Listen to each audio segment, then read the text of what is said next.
welcome to the latest episode of the Dram show with me, Chris Goodrum. Right, okay, this evening, bit of a different tasting, something a little bit unique, I think. Right, so why am I doing this tasting? Well, I had a phone call the other day from the very nice people at the Chase Distillery in Hereford, who said, "We're going to send you some samples of some of our new products." I thought, well, that's very kind of you, expecting sort of little 5cl miniatures and what have you, but no, lo and behold, plenty of full bottles turned up. I did kind of ask for one of them, the smoked vodka, but obviously we'll get into that in a minute. Again, expecting just a small 5cl, but no, they send me a whole bottle. So a big thank you to the Chase Distillery. And I mean, I know that they're pretty generous with that, and we've stocked their products pretty much since they started making vodka in about 2008. So we go back with them, shall we say? And I've always been a big fan of what they're doing. I mean, if you think about it, little bit of waffle on the history.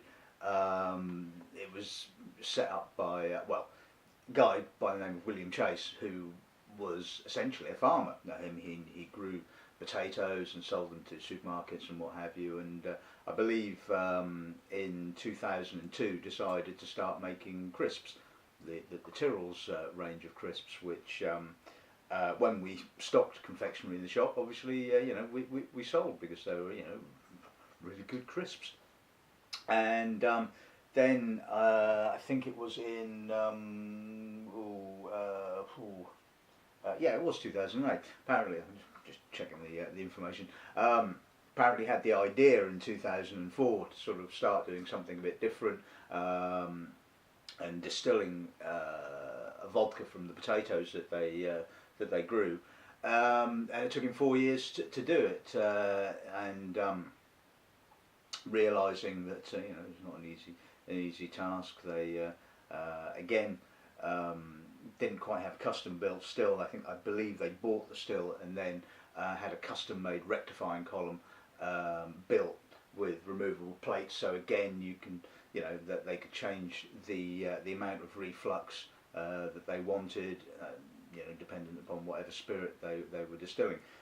At the time, in 2008, when I first started, it was just purely they were doing a potato vodka, which at the time was called the Tyrrell's vodka, and you may remember sort of seeing it with the Tyrrell's name. I think it was 2009, 2010, something like that, when they decided to change the name to the Chase brand, shall we say. And since that time, they've certainly expanded. They do. As you know, the Naked Chase, which is an apple vodka. They do a couple of gins, the Elegant Gin and another one in a green bottle, which I forget the name of, which are again really very good. So when the distillery said, do you want to sort of taste some of our new stuff, I thought, well, does the Pope what in the wood? Yes, was the answer. Please send me your samples. So that's the reason why we're doing this little tasting this afternoon. So I think I'll introduce the lineup then, shall I?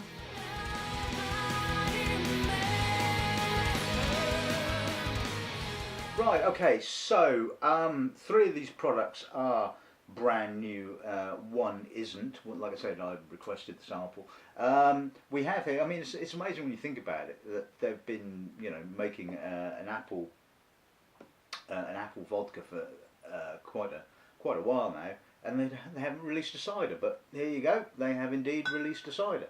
It's called Willy's Cider, made in Hereford, and is 4%. Now, I'm not the world's biggest cider drinker, shall we say. I find it doesn't always agree with me, and but let's give that one a try. Always keen to try new things. This interesting thing is called cider apple sours. Now, according to the bump that came with the samples, this is apparently a unique product, and well, I can well believe that. It's a mixture of cider and vodka, the apple vodka in actual fact, bottled at 15%. Again, branded differently to the Chase vodka, obviously, just to sort of, you know, make things slightly different. They'll probably aim to get these into different stockists, so, you know, keeping the two things separate is probably not a bad idea. So on to the other two spirits, proper spirits I should say, that we're tasting. This is the Mulberry Sloe Gin. Now, again, I'm not the world's biggest fan of liqueurs and sort of flavoured vodkas and gins and stuff like that, but I mean, the Seville orange gin that they do is absolutely fantastic, and it's the quality of the stuff that they produce is just absolutely amazing. I mean, certainly with the flavoured gin and the vodka, I believe that they not only seek the botanicals but then redistill it so that it's more elegant, it's lighter. You certainly don't taste, or certainly don't taste all just fruit and a little bit of vodka with the flavoured vodka, and the same with the gin. Although in saying that, they do a range of liqueurs which are bottled at sort of about 20%, which I personally find a little bit too sweet. I don't think there's quite enough alcohol. So it's interesting to see that they have chosen to bottle the sloe gin at 30%. So hopefully that sort of little bit of extra alcohol will kind of offset, you know, any fruit sweetness. But obviously we'll find out when we get to it, which is at the end, funnily enough. And finally, we have this, which I've wanted to taste for absolutely ages. It's the small batch smoked vodka that they do, and I've just not had the opportunity. And so when I was talking on the phone, said, "Do you want some samples?" I thought, well, you know, I'll just ask, you know, and you know, it turns up. So yeah, I believe it's smoked post distillation, a bit like the Balcones Brimstone that I tasted not so long ago. How they do it, I don't actually know, but they use English oak chips, I believe, to create smoke and pass the smoke through the vodka, making something, you know, quite unique. So I think that will be quite interesting to taste. So right, I guess it's time to stop waffling and crack open the cider, I think. Roar.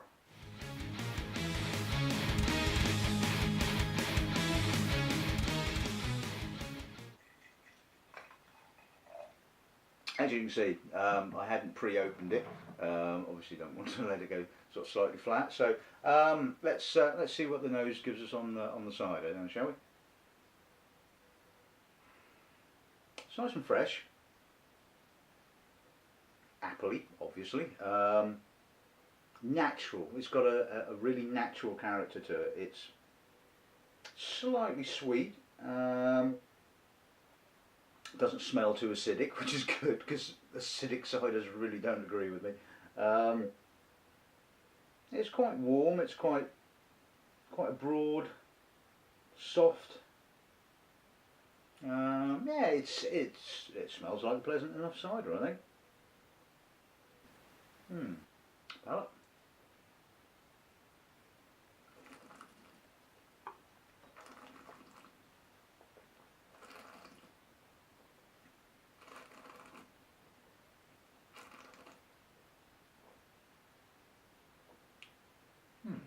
That's actually rather pleasant.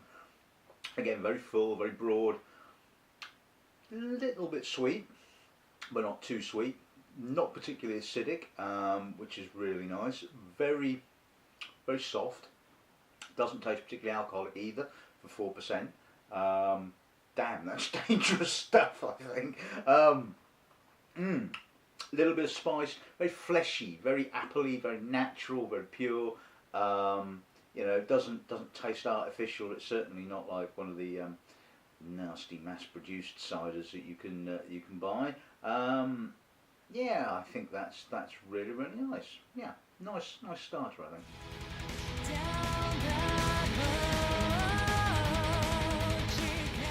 Right, okay, let's get on to slightly more normal ground, I guess. Like I said, this is the Cider Apple Sours, bottled at 15%. I don't know what the percentage of vodka to cider is, but I mean, obviously being bottled at 15%, there's probably going to be a fair amount of cider. But anyway, let's see what the nose gives us on this then, shall we?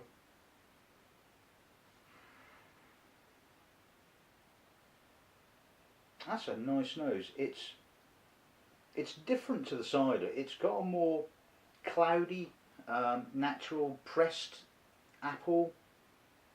Again, there's a sort of slight sort of sour note, sort of bruised apple, you know, a little bit of spice, a little bit of sweet spirit. Yeah, it's quite interesting, I think. I mean, along with the apple pie lightning from the Rocktown Distillery, it's going to be a bit of an appley Christmas in the shop, I think. Yeah, that's nice. It's, like I said, it's got a very natural nose, very kind of cloudy cider, pressed apples, you know. Yeah. Oh.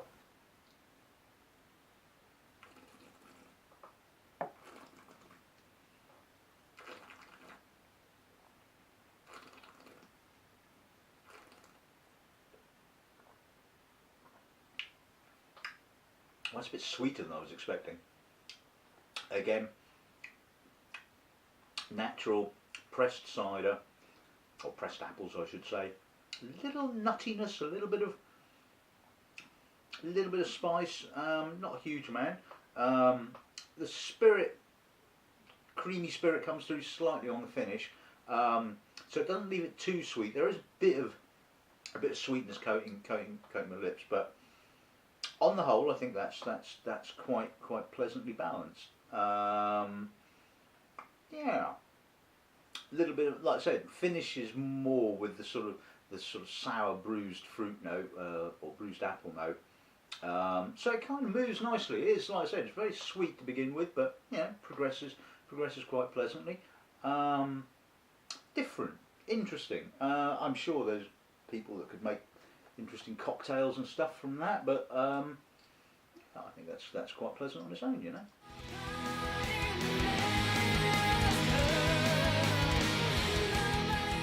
Right, okay, so on to the smoked vodka, on sort of probably safer ground here, I think, but let's see what the nose gives us on this then, shall we? That's smoky. It's got a nice kind of oak, a little bit green oak I get, weathered oak. Kind of almost gives it kind of an islery feel to it. I mean, I believe they did do a vodka that had been aged in ex-Islay whiskey casks.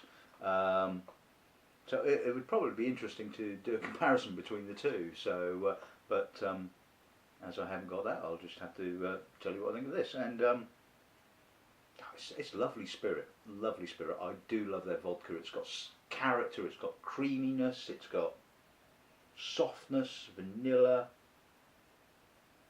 a little bit of a starchy note, which I often find on the Chase potato vodka. Little bit of, it's getting a little bit fresher now. A little bit herbal, and it's just so nicely balanced. The smoke doesn't overwhelm the actual the spirit itself.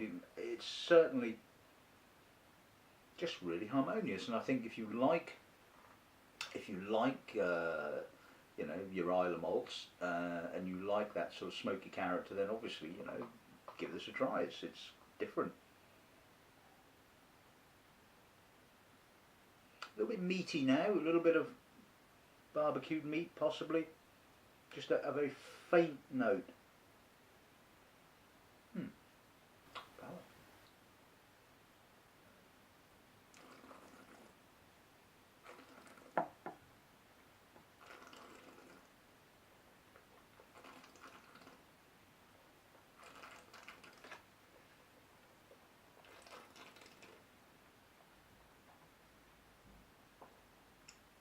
Oh yeah, that's meaty. That really is. Smoked back bacon, bacon fat. Mm. Hickory smoke, a little bit of hickory smoke almost. Green oak, woody. But again, you know, you get plenty of the creamy, vanilla-y, slightly starchy spirit character. That is really nice. I mean, at the end of the day, I've probably mentioned in the past when I've done white spirits, I'm not, again, the world's biggest aficionado of white spirits, having sort of, you know, come to them relatively late on in one's tasting career, should we say. But no, I really rate that. I think that is excellent. Again, quality is absolutely fantastic. Really interesting, smoky, meaty. Yeah, you don't really want to mix that with anything. I mean, you know, God, you wouldn't want to ruin that with Coke or anything. And I mean, I don't know. Maybe you could again make some kind of interesting cocktail. But you know, why would you want to? The spirit itself is, you know, really really interesting. So yeah, I like that. That's really very very good, I think.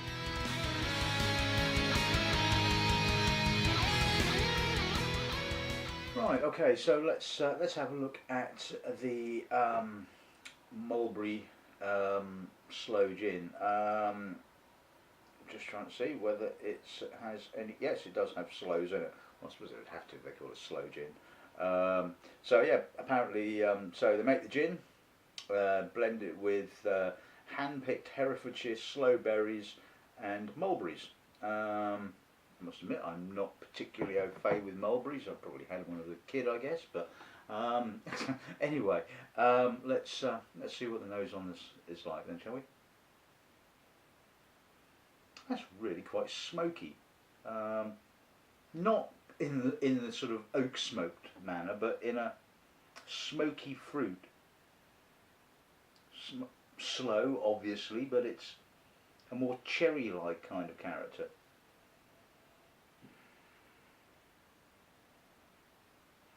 Not too sweet, a little bit of perfume,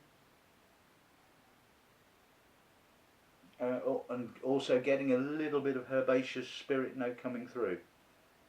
Yeah, that's nicely balanced, and I think what the key to this is that, and I imagine that the palate will probably back me up on this, is that the bottling ABV being 30%. I think so many bottlings, certainly the cures, tend to be bottled at 20%, and there's just not enough alcohol to balance the sweetness. They finish sweet, they can be cloying, you know, and I'm not just sort of saying that about the chase ones, although I think they did what was it, a rhubarb one, I think, which was really quite interesting, but no, elderflower. I wasn't keen on the rhubarb. It was the elderflower that was quite pleasant, but then elderflower fairly light. So anyway, going back to this, yeah, smoky, interesting, nice. I certainly don't have a sloe gin on our list at the moment, and to be perfectly honest with you, I've not really tasted very many of them. I tasted a couple, and can't say I was particularly enamoured by them. But this, I think, has got potential, as they say. Palate.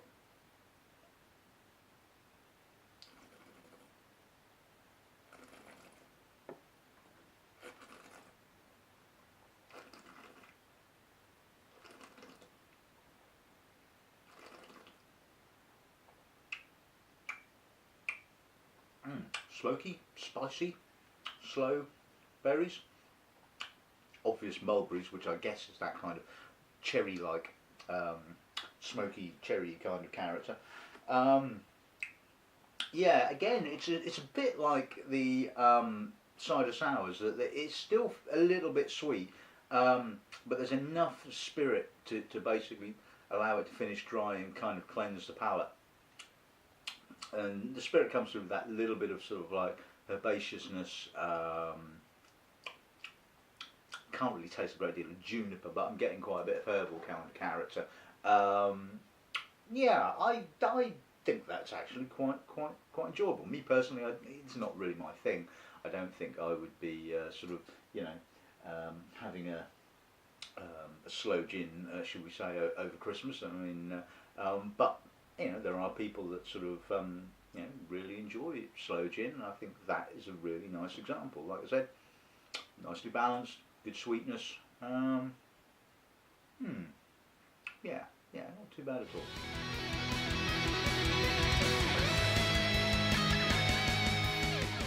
Right, okay, so let's sum this little tasting up then. Yeah, really interesting. Again, like I said, big thank you to the Chase Distillery for sending me these samples. I hope you've think I've given them a fair appraisal. I thought the cider was really quite good actually for a complete non-cider drinker. I mean, I occasionally have the odd one at the beer festival, normally at the end, and normally sort of afterwards, wishing I probably hadn't. If you know what I mean, sort of looking at them and they're all about 7 or 8%, and you think, oh God. But no, this is actually quite drinkable. You know, not too sweet. You know, balanced, natural, enjoyable. You know, so yeah, interesting. I think you can say the same for the apple sours as well. Again.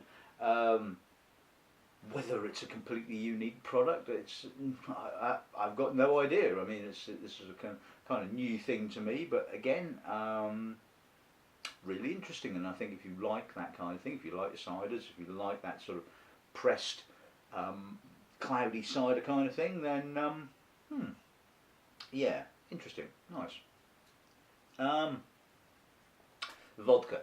Well, yeah, I think it was going to be a sort of a foregone conclusion that the vodka was going to be good. I mean, you know, all the rest of the vodkas that they produce are exceptionally good. So I think it kind of stood to reason that it was going to be good. And yeah, it was really good. Really enjoyable. Like I say, if you like your sort of smoky whiskies, if you like that kind of thing, then and you want to try something a little bit different, give it a shot. Yeah, kind of nice. And the sloe gin, well, yeah, I guess as sloe gins go, like I said, I'm not particularly that well versed in them, but you know, I think that was quite enjoyable, and certainly something I would recommend. You know, people try. Yeah, a little bit different. You know, mulberries, why not? Yeah, so. All round, I think a big thumbs up for what the distillery is doing, and you know, hopefully, you know, if you like these if you like the sound of these things, you'll you know, pop into the shop, or you know, purchase them online, or you know, through the website, all that kind of malarkey, as they say. So just one thing to say before I go, this is just completely changing the subject. If you remember back to the last episode of the show that I did on the Springbank, and I wasn't sure whether the Springbank, the single barrel or the single cask 16-year-old that was going to be released at Christmas time was a finish or not. Well, I found out that it is indeed a finish. It was aged for 10 years in American oak and then 6 years in Madeira cask. So I can't remember what I thought it was at the end of the day, but anyway, there you go. That's by the by. So yeah, Chase Distillery, Chase Vodka, Chase Gin. Yeah, it's good. It's good stuff. Buy it. Good afternoon.